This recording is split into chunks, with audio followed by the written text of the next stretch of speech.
Hi, Assalamualaikum to everyone. Today my group will present the financial analysis of Axiata Group Berhad. Before we start, I would like to introduce my group mate, which consists of me, myself, Nur Afiqah Ayu, FAR670, Farhana Ainina, Faikah Nur Afini, and Muhammad Haikal. First, we will go through the company background of Axiata Group Berhad.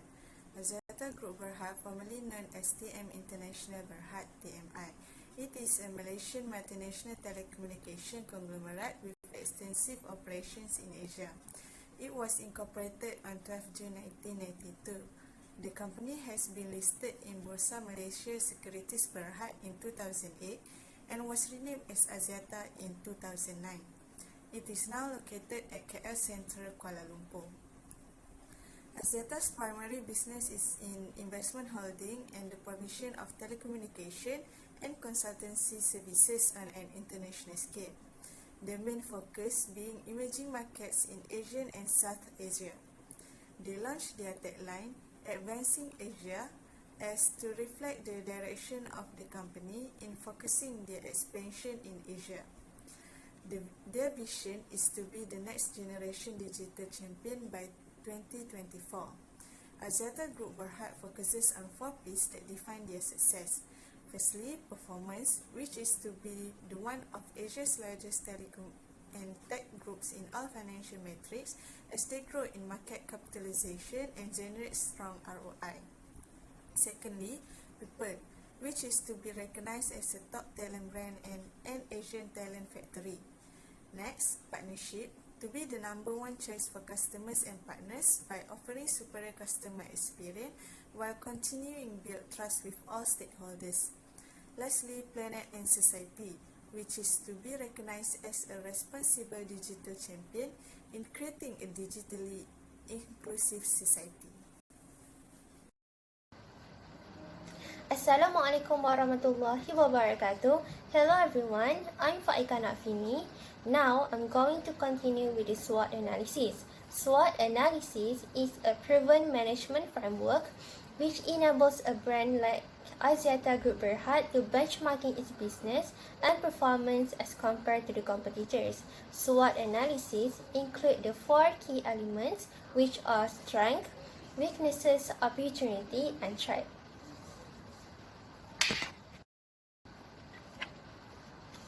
The first strength is that Axiata has a strong and long-term relationship with its suppliers and other supply chain partners. Having a long-term connection with the main supplier results in having a shared knowledge of product requirements, adhering to the quality standards and having a common vision throughout the entire process of product development and productions. The second point is that Axiata is the oldest provider of telecommunication service in Malaysia. As a result, it has provided Axiata with a competitive advantage and strengthened the trust that customers have in their brand as well as commitment to the company. They also have the most extensive network in Malaysia. Third, Axiata continues to uphold its product differentiation strategy, which results from a strong market orientation, commitment to the excellent quality, and customizations of product and service. Axiata Celcom has developed a benchmarking for progress in 3 district categories in order to achieve this objective. Finally, Axiata has a high level of brand awareness. Axiata is one of the most recognizable brands in the domestic market in which it operates. Warmth and humanity are central to the Axiata brand. Next, we are moved to the weaknesses. The first weaknesses is customer dissatisfaction. Even though the demand for service has not decreased, there is a simmering sense of dissatisfaction among the customer of Axiata, as it is reflected on the evaluations of various online platforms. More users are complaining about the network quality. According to the Malaysian Communication and Multimedia Communication, Celcom Axiata again lead the number of customer complaints over the network quality. Therefore, Axiata should focus on the areas which it can improve the customer purchase and post-purchase experience.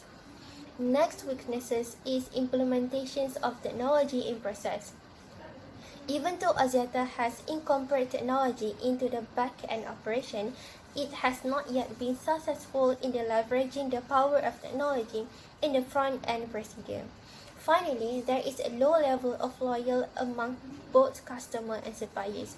Given that Axiata has a history of developing significant new ideas result in decreased costs throughout the supply chain, if the customer is disloyal, there is a really saying that a service was not relevant enough for them to remain a customer. That service did not stand out from a competitive because too little thought have been put into what a role that brand should play in the customer life. Next is opportunity. Axiata are moving towards Axiata 5.0 strategy through collaborating with the governments and industry players.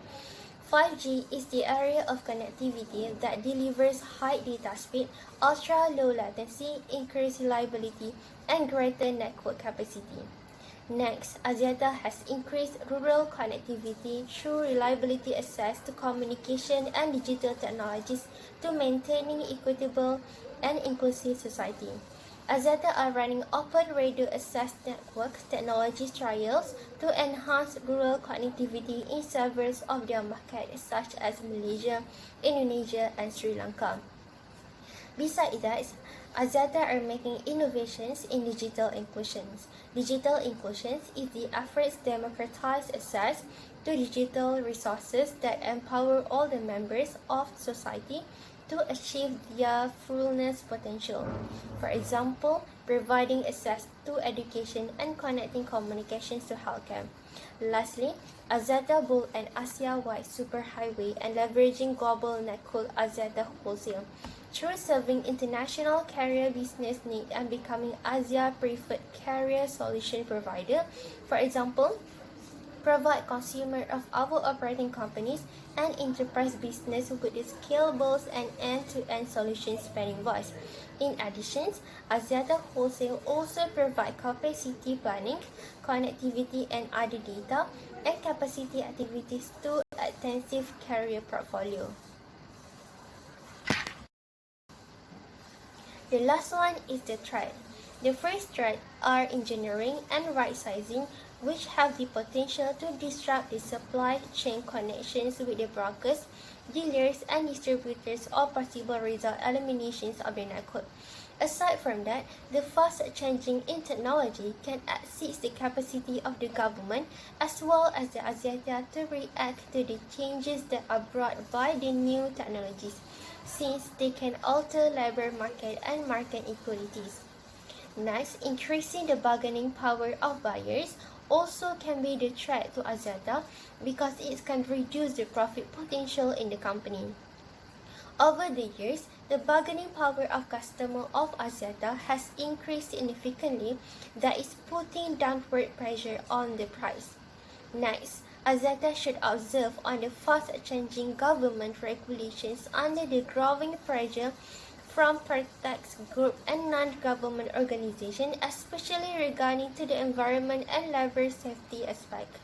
Finally, the biggest challenge for Axiata in the industry is the increasing commodizations of the product in service industry.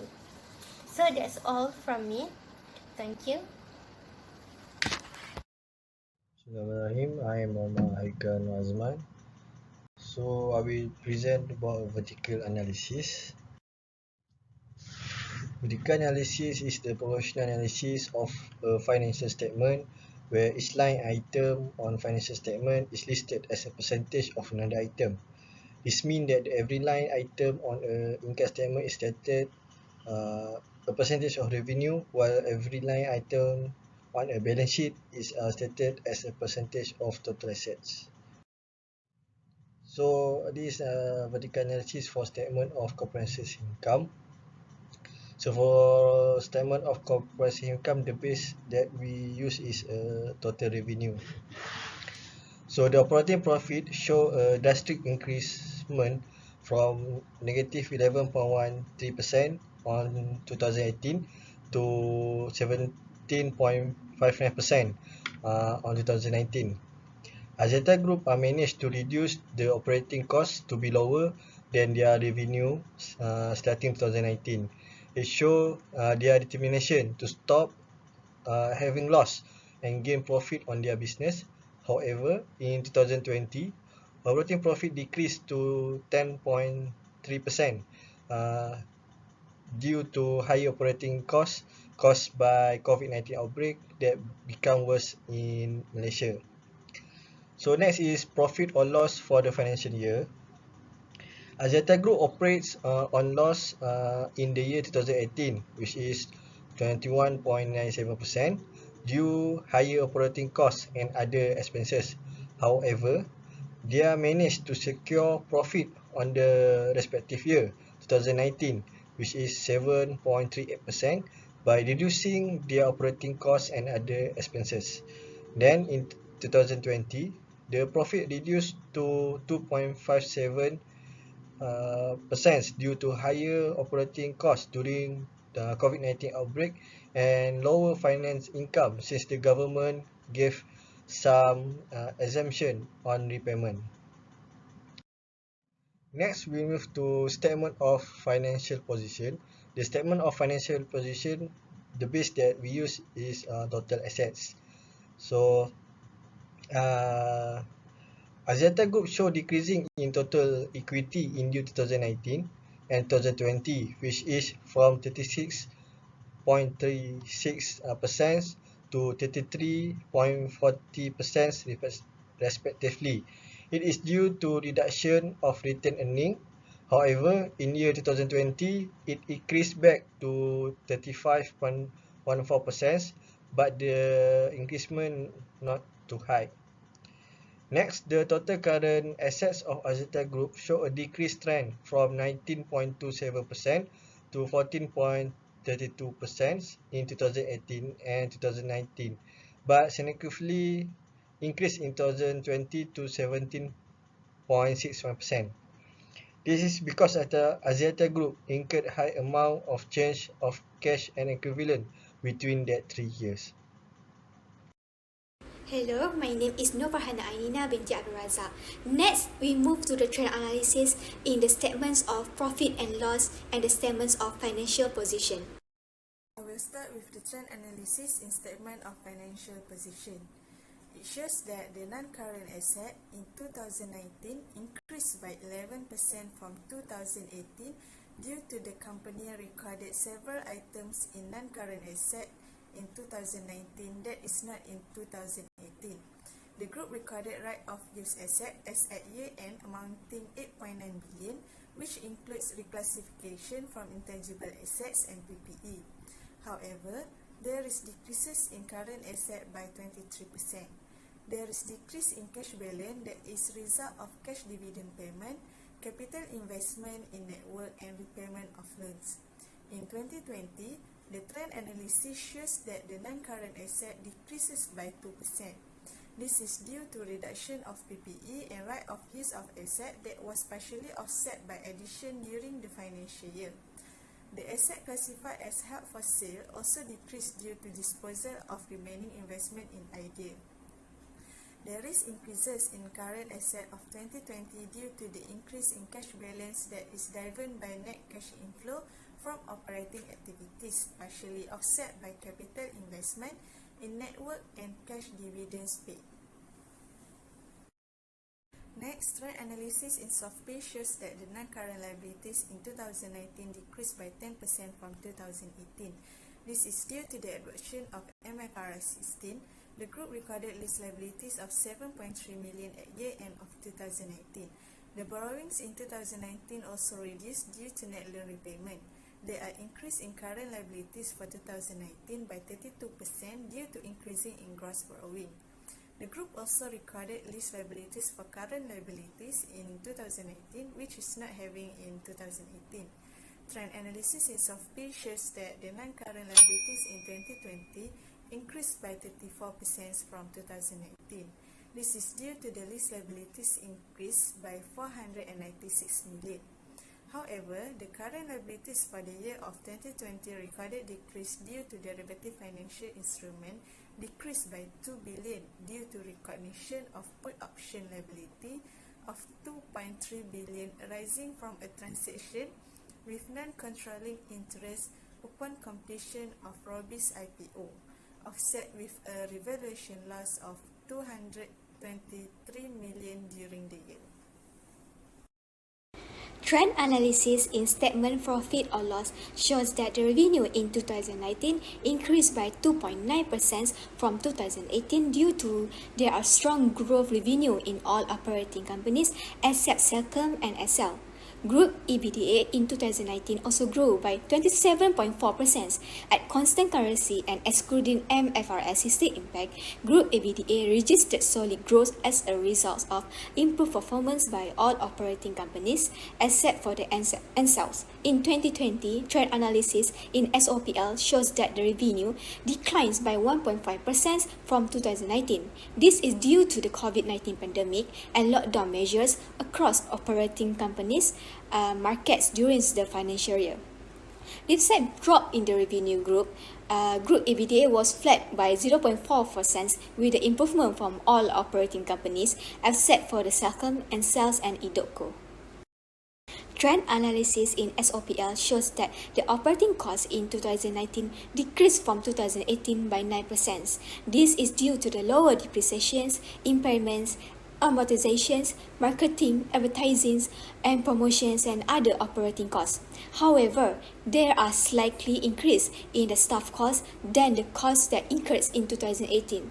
In 2020, trend analysis shows that there are slightly increase in the operating costs by 0.11% due to increase in depreciations, impairments, and amortizations and staff costs. Apart from that, finance costs in 2019 shows that the increments happens by 37% due to the increasing finance activities from the 2018 to 2019. In 2020, trend analysis in SOPL shows that the finance cost had declined by 3% due to decreasing in the finance activity. Trend analysis in SOPL shows that the net profit after tax in 2019 had extremely increased by 136% than the net profit after tax in 2018. This shows that the Axiata Berhad had better underlying performance, lower depreciations, amortizations, and assets written off, foreign exchange gains, discontinuations of ADS-related losses, gains of disposal of non-strategic investments, and gains on disposals of the ADS rights, partly being the offsets by the higher finance costs and tax. Unfortunately, in 2020, trend analysis in SOPL shows that the net profit after tax had declined by 65.6% impacted by COVID-19 pandemic. Axiata Group has faced the challenging year in 2020 due to the pandemic that happens in the world. Hi, my name is FAR670 binti Fazli and I will explain regarding ratio analysis. A liquidity ratio is a type of financial ratio that used to determine a company's ability to pay the short-term debt obligation. It also to determine the creditworthiness of transactions, where usually the creditors will analyze it first when deciding if they should extend the credit to a company or not. This is to ensure that the company they lend has the ability to pay them back, and if there any hint of financial instability, it may disqualify a company from obtaining loans. First component of liquidity ratio is current ratio. Current ratio is to measure firm's ability to pay off its short-term liabilities with its current assets. In 2018, the current ratio of Axiata is 0.67, and this means that in 2018, for every RM1 in current liability, Axiata have 67 cents to pay back its liability, and this also applied to the other following year. From the table, we can see that the ability of this company to pay back its liability was decreasing in the year of 2019 compared to 2018. However, in 2020, they managed to increase the current ratio for about 80%. Currently, we can conclude that Axiata Group Berhad is not successful to stay above the current ratio, and if the ratio keeps decreasing over the year, it might be hard for them to survive in the future as the minimum guideline for this current ratio is 2. Next, for acid test ratio, it is mainly to measure firm's ability to pay off its current liabilities without relying on the sale of inventory, as inventory is not an ordinary asset that can be easily and cannot readily be converted into cash. Based on the table, it shows that the company's abilities to pay its current liabilities is moving slower, and if it continues to happen, the company will face worsened conditions. However, they managed to have a higher ratio in 2020, which is 0.64. By taking action to improve liquidity, maybe through increment in sales, they will lead to improve the inventory turnover as well as increase the cash on hand. Lastly, for day sales in receivables, it measures the average number of days it takes a business to collect payments following a sale in order to give a business insights into its operation, where the sooner the cash can be collected, the sooner the cash can be used for operations.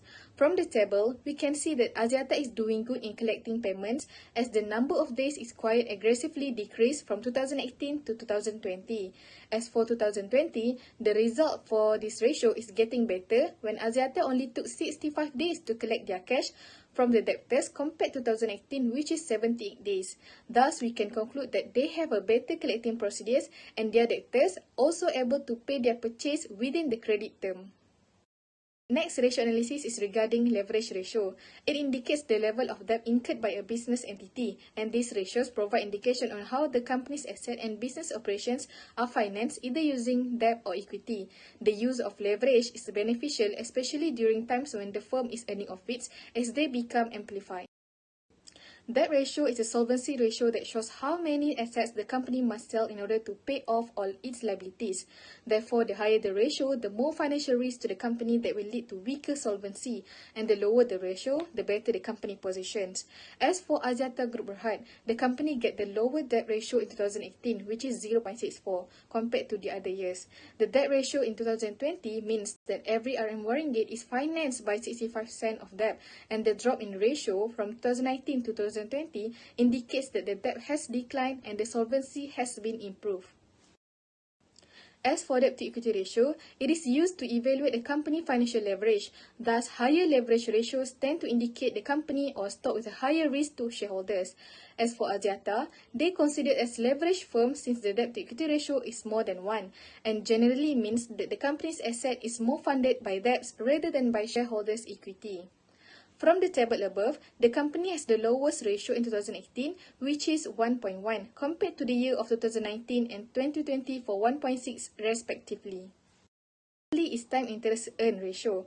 It is to measure a company's ability to meet its debt obligations based on its current income. A better ratio means a company has enough cash after paying its debts to continue to invest in the business.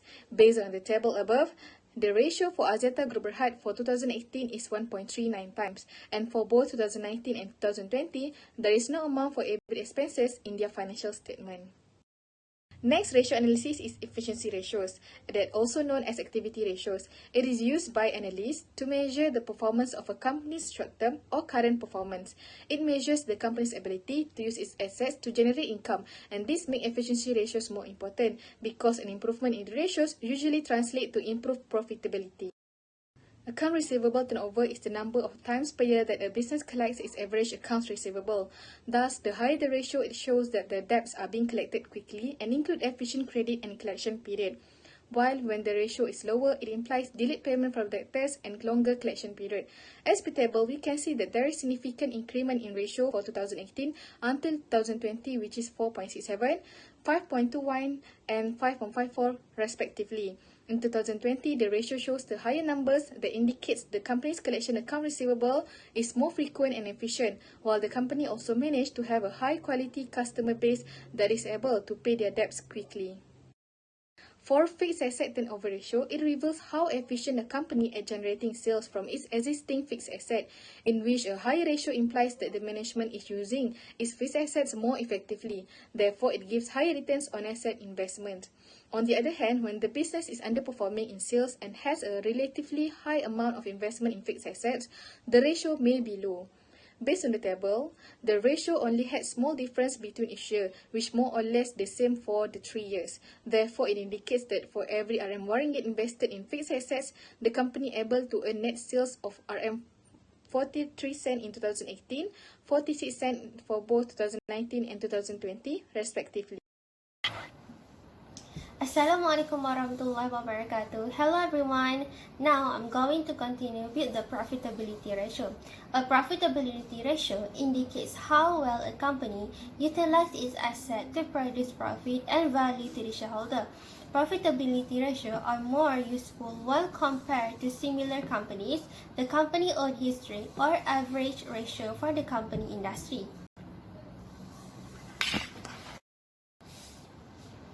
First is net profit margin. Net profit margin is one of the most important indicators of a company's financial health. By tracking increase and decrease in its net profit margin, a company can assess whether current practices are working and forecast profit based on the revenue. Based on this slide, we can see in 2018, net profit margin is negative, which is negative 21.97%. A negative profit margins means Axiata production costs in this year are more than their total revenue. While the net profit margin is showing the increase from 2019 to 2020 from 7.38% to 25.78%. Therefore, the increase in the profit margins means Axiata is increasing the amounts of profit made from the sale of the product. The second one is total asset turnover. Total asset turnover measures the efficiency with which a company uses its asset to produce sales. A company with a high asset turnover ratio operates more efficient as compared to the competitors with a low level ratio. As we can see from the ratio, in 2018, total asset turnover is the highest, which is 37.41%. Therefore, it shows that Axiata is very efficient at generating revenue from its asset in 2018. Nevertheless, there is no significant huge differences between 2019 and 2020. However, we can conclude that in 2019 and 2020, the decreased total asset turnover from 36.95% to 35.61% indicates in this both way Axiata is not efficient using its asset to generate sales.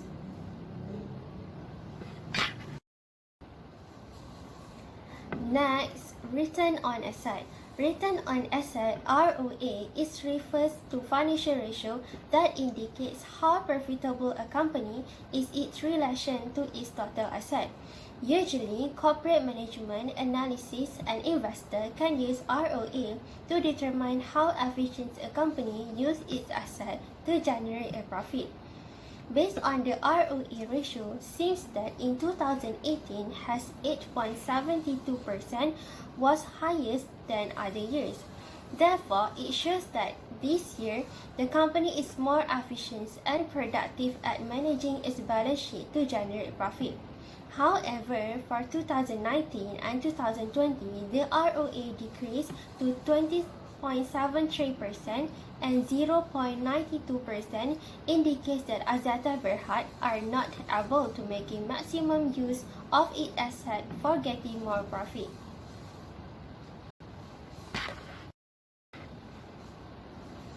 Lastly, return on equity (ROE) is a ratio that provides investors with insight into how efficient a company is handling that money shareholder has contributed into it. Thus, the higher the ROE, the more efficient a company management is at generating income and growth from its equity financing. In 2019, ROE of the company is increased from negative 3% to 11.22%. Therefore, it is shown that the Axiata Berhad management is effectively at using equity financing to fund operations and grow the company. However, in 2020, its ability to generate profit from shareholder investment is decreased from 11.22% to 3.53%.